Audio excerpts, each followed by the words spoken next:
Ալիևի գաղտնիքը Բերլին կատարած երեկվա այցի ընթացքում կանցլեր Մերցի հետ համատեղասուլիսի ժամանակ Իլհամ Ալիևը հայտարարեց, որ հուլիսի 12-ից 14-ը Բաքվում տեղի է ունեցել ռուս և գերմանացի բարձրաստիճան պաշտոնյաների հանդիպում, որի մասին ադրբեջանական կողմը տեղյակ չի եղել։ Հանդիպումը վերաբերվել է ուկրաինական պատերազմին։ Ֆրիդրիխ Մերցը հայտարարեց, որ ինքը նույնպես տեղյակ չի եղել այդ հանդիպման մասին։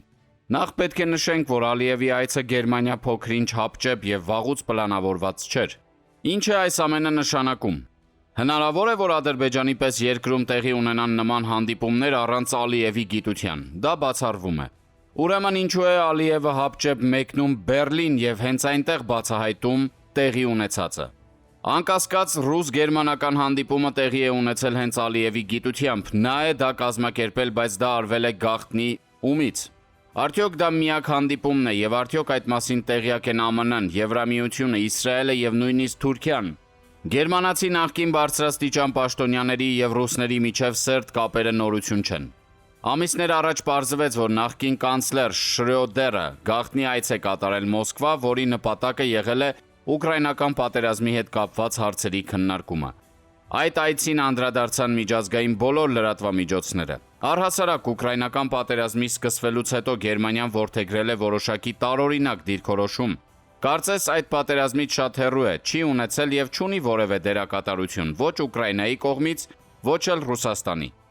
Բայց ուկրաինական պատերազմը իրականություն դարձավ նաև Գերմանիայի շնորհիվ։ Անգելա Մերկելը տարիներ շարունակ Եվրամիության շահերը ստորադասելով ամեն ինչ արեց Պուտինի ազդեցությունը մեծացնելու համար։ Հյուսիսային հոսք գազատարի ծրագրի իրականացումն արդեն իսկ կանխորոշել էր, որ Ուկրաինան ենթարկվելու է հարձակման, որովհետև դեպի Եվրոպա Ուկրաինայի տարածքով գնացող գազատարը Պուտինի համար դառնալու էր երկրորդական։ Պատմությանը հայտնի են ռուս-գերմանական բազմաթիվ կեղտոտ խաղեր, ինչի համար երկու կողմերն էլ ծանր գին են վճարել։ Թուրքիան ռուս-գերմանական խաղերում հաճախ մասնակից է, հաճախ վկա, թուրքերը ճիշտ պահին խաղից թռնելու հմուտ վարպետներ են։ Եվ ուրեմն ամենայն հավանականությամբ ռուս-գերմանական արկածները Բաքվում տեղի են ունեցել առնվազն առանց ԱՄՆ-ի գիտությամբ և Ալիևը չսպասելով այդ հանդիպման մասին միջազգային մամուլի հրապարակումներին, ինքն է առաջինը բացահայտում դրանց մասին տեղեկությունները, փորձելով անմեղ ձևանալ։ Հատկանշական է, որ այդ բացահայտումներին զուգահեռ Ալիևը կոշտ հակառուսական հայտարարություններ է անում, թե իբր Ռուսաստանը այլևս իզորու չէ էներգոկիրների մատակարարման հարցում իր ստանձնած պարտավորությունները կատարել։ Ով, բայց մենք մտածող հայերս գոնե գիտենք, որ ամենամոլի հակառուսական խոսքերի տակ հիմնականում թաքնվում են Ռուսաստանի ամենասերտ դաշնակիցները։ Մեր քաղաքական դաշտում կոշտ հակառուսական հայտարարություններ անող երիտասարդ պաշտոնյային նախկին հիշեցինք։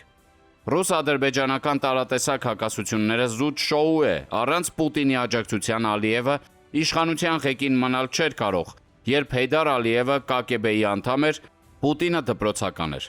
Առհասարակ սա Ալիևի միջոցով Բաքվում տեղի ունեցած միակ գաղտնի հանդիպումը չէ։ 2025 թվականին հայտնի դարձավ, որ Բաքվում տեղի են ունեցել Իսրայելի և Թուրքիայի հատուկ ծառայությունների բարձրաստիճան պաշտոնյաների հանդիպումներ, որոնց հետևանքով իսրայելա-թուրքական լարվածությունը մեղմվեց։ Սակայն Ալիևի գլխավոր անհանգստությունը նավթի և գազի արտահանումն է, դա է նրա կլանի իշխանությունը պահելու միակ լծակը։ Իսկ այս հարցում առաջացել են բազմաթիվ խնդիրներ։ Էներգոկիրների հարցում ամերիկյան նոր ստրատեգիան պարզ է։ Ամերիկացիները ցանկանում են կառավարել Եմեն, Ասիա, Չինաստան գնացող բոլոր նավթի ու գազի երթուղիները։ Իրանի հետ ամերիկացիները փաստացի ջարդում և վերաձևում են արաբական նավթի և գազի արտահանման ձևն ու տրամաբանությունը։ ԱՄՆ-ն և Եվրամիությունը պատժամիջոցներով խստացնում են ռուսական նավթի սպեկուլյատիվ վաճառքի հնարավորությունները։ Իսկ Ալիևը վերջին տարիներին հենց այդ սպեկուլյացիայով է զբաղված։ Բացի դա, ԱՄՆ Իրան հակամարտության հետևանքով Իսրայելի համար նավթ ու գազ ձեռք բերելու այդ ոլորտում դերակատարություն ունենալու հնարավորությունները շեշտակի աճել են, այսինքն Իսրայելը այլևս կախում չունի ադրբեջանական նավթից։ Ամերիկացիների շնորհիվ շուտով վերագործարկվելու է Իրաքից դեպի Սիրիա հին նավթամուղը, դա Իսրայելի քթի տակ է։ Արաբական նավթի նոր մատակարարման հին ու նոր ճանապարհներ են կյանքի կոչվելու, որտեղ կրկին Իսրայելը կարող է կարևոր դերակատարություն ունենալ։ Նոր անվտանգային համակարգում հին ուղիները չեն աշխատում։ Կարևոր հարցերի հարցն այն է, արդյոք ԱՄՆ-ն և Իրանը միասին են թե ոչ։ Եթե պարզվի, որ ԱՄՆ-ն եւ Իրանը միասին են եւ խաղարկում են շատ մեծ տարածաշրջանի ապագան փոխվելու է անճանաչելիորեն։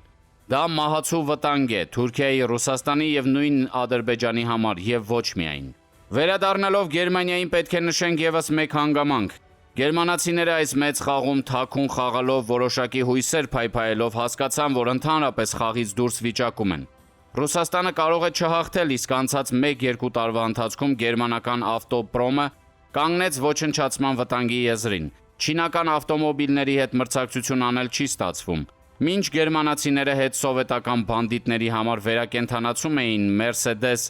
Geländewagen-ի պես հին ու անճոռնի մոդելները, չինացի, կորեացի եւ ճապոնացի ավտոարտադրողը մտածում էր ապագայի մասին։ Գերմանական բլեֆը չաշխատեց։ Գնալով ավելի ու ավելի հետաքրքիր է դառնում, նախկին դաշնակիցները դառնում են թշնամիներ, ինչի հետևանքով ստեղծվում է նոր իրավիճակ, որից ելնելով ուժերը դասավորվում են նորովի։ Իսկ թե ում էր փորձում խաբել Բազարչի Ալիևը եւ որտեղից կստացվի դրա պատասխանը, կիմանանք շատ շուտով։ Չէր կարելի Ալիևի պես Բազարչուն այդպես անփառունակ կերպով պարտվել, ինչը արեց մեր գավառամիտ էլիտան։ Հեյդար Ալիևից հետո Իլհամը հայերին բաժին հասած ճակատագրին նվեր էր, սակայն մեր գեղջուկները տարիներ շարունակ այդ նվերին ուժ ու կորով տվեցին, այն վերածելով մեր դեմ սպառնալիքի։ Եվ այդքանից հետո կարծես ոչինչ չի եղել։ Այսօր դեռ մնում են ջրի երեսին, ելույթներ են տալիս, ընտրություններ են խաղում։ Երբ հայը մեծ առևտուր էր անում, այսօրվա մեծ առևտրի մեջ գտնվող ազգերից շատերը առևտրի մասին գաղափար անգամ չունեին։ Բայց մենք եկանք հասանք 21-րդ դար եւ հարևան Բազարչին մեզ այսպես խաբեց։ Ինչևէ, խաղը ավարտված չէ։ Մեզ այս դարը փորձը պետք էր։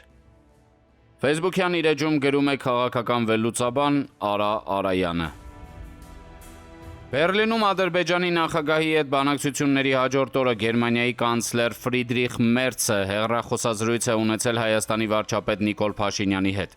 Ըստ Հայաստանի կառավարության պաշտոնական հաղորդագրության զրուցակիցները մտքեր են փոխանակել տարածաշրջանային եւ միջազգային օրակարգի արդիական հարցերի շուրջ, անդրադարձ է կատարվել Հայաստանի եւ Ադրբեջանի միջև հաստատված խաղաղությանը, երկուստեք ընդգծվել է տարածաշրջանում կայուն եւ տևական խաղաղության կարեւորությունը։ Վարչապետ Փաշինյանը եւ կանցլեր Մերցը անդրադարձել են Հայաստանի եւ Գերմանիայի միջև երկկողմ համագործակցության հետեւողական զարգացման, ինչպես նաեւ Հայաստան-Եվրոպական միություն գործընկերության հետագա խորացման հեռանկարներին։ Բաքվի պաշտոնական քարոզչությունը Ալիևի Բերլին այցը գնահատել է որպես Գերմանիայի կողմից Ադրբեջանի որպես միջին տերության կարգավիճակի անուղղակի ճանաչում։ Եվրոպայում ադրբեջանական վտարանդիության աղբյուրները մինչդեռ տրամագծորեն հակառակ տպավորություն են փոխանցել։ Նրանք ուշադրություն են դարձրել իրողությանը, որ գերմանական առաջատար լրատվամիջոցները Ալիևի այցը գրեթե չեն լուսաբանել, գերմանա-ադրբեջանական հարաբերությունների թեմայով հեռուստաբանավեճեր, վերլուծաբանական բնույթի քննարկումներ չեն կազմակերպվել։ Փաշինյան-Մերց հեռախոսազրույցի մասին ադրբեջանական կողմը դեռևս տեսակետ չի արտահայտել։ Այդուհանդերձ ակնհայտ է, որ Գերմանիան Ադրբեջանի հետ համագործակցությունը նախապայմանավորում է հայ-ադրբեջանական փաստացի խաղաղության ինստիտուցիոնալացմամբ։ Անշուշտ այդ գործընթացը դիտարկվում է ավելի լայն Եվրամիություն Հարավային Կովկաս Կենտրոնական Ասիա կապակցվածության համատեքստում։ Կարելի է վստահության մեծ չափաբաժնով ասել, որ Ալիևի Բերլին այցը կազմակերպվել է նրան դարձի բերելու համար։ Ադրբեջանը վերջերս տրանսպորտային կապակցվածության հարցերով Բրյուսելում կազմակերպված խորհրդաժողովից դժգոհ է մնացել։ Իշխանական լրատվամիջոցները գրել են, որ Եվրամիությունը ուրիշի ռելսերի հաշվին ուրիշին լավություն է անում, ակնհայտորեն նկատի ունենալով Հարավային Կովկաս Կենտրոնական Ասիա կապակցվածությանը Հայաստանի ներգրավելու միտումները։ Գործնականում ինչ արդյունքի է հասել Գերմանիայի կանցլերը, առայժմ դժվար է կանխատեսել, բայց Ալիևի հետ բանակցությունների հաջորդ օրը կանցլեր Մերցի եւ վարչապետ Փաշինյանի հեռախոսազրույցը ամենայն հավանականությամբ վկայում է, որ միջին տերության, այն է Հարավային Կովկասի առաջատար երկրի կարգավիճակի հարցում Ալիևը փոխադարձ ընկալման չի արժանացել։